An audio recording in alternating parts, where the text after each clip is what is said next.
சுக துக்கத்தை சமமாய் பாவித்து லாபம் நஷ்டம் வெற்றி தோல்வி பற்றி எண்ணாமல் நீ யுத்தம் புரிந்தால் தனஞ்சயா, நீ என்றும் பாவத்தின் பாகமாக மாட்டாய்.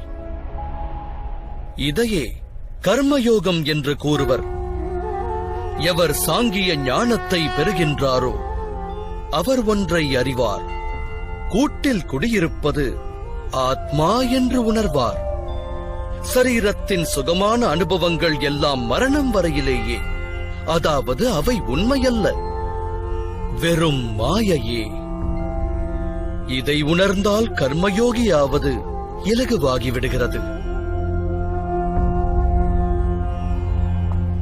ஆனால் மாதவா, காரியபந்தம் நிச்சயம் என்றால் உலக வாழ்வை தியாகம் செய்து துறவரம் மேற்கொள்ளலாம் அல்லவா? அந்த எண்ணத்தினால் விளைந்த விளைவுதான் இந்த யுத்தம் என்று உணர்வாய்.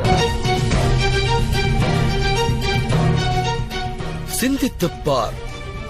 சத்வ குணங்கள் அனைத்தும் நிறைந்த தர்மத்தை பற்றி அறிந்தோர் கர்மத்தை விட்டு விலகுகையில், அதர்ம எண்ணம் கொண்டோர் கரங்கள் அகிலத்தை எரிக்கத் துவங்குகிறது.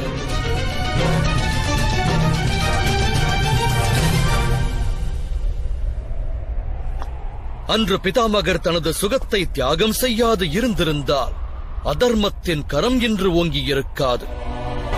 அவரது ராஜ்ய பிரஜைகளும் அவரால் தர்ம ஞானத்தை பெற்றிருப்பார்கள். வேதனை தரும் செய்தி ஒன்றை கூறுகிறேன் கேள். சத்வகுணம் நிறைந்தவர்களால் மட்டுமே அகிலமானது நன்மையை பெறும். ஆனால் அவர்கள் அனைவரும் துறவரம் வழி செல்கின்றனர்.